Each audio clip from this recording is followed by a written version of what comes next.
আলুটা সুন্দর হয়েছে আলুটা। হ্যালো গাইজ, দেখে নিন আলু আবাদ, সরিষা। না, পোলট্রি মুরগির ফার্ম দেখানো যাবে না।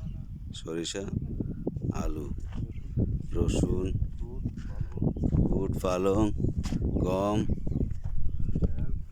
পেঁয়াজ সবই চলছে আবাদ। এই যে বুট বুট, আর এই বিছনটা আমেরিকা থেকে নিয়ে এসেছে, লাল পালং। এটা ধনিয়া, এটা মূলো।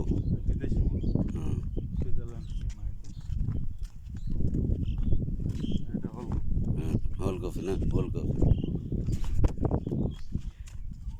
এটা পেঁয়াজ, শ্রীলঙ্কা থেকে গেছে না। আর এটা ব্যাপক হয়েছে রে। দিবে না, দিবে না দুশ্মন।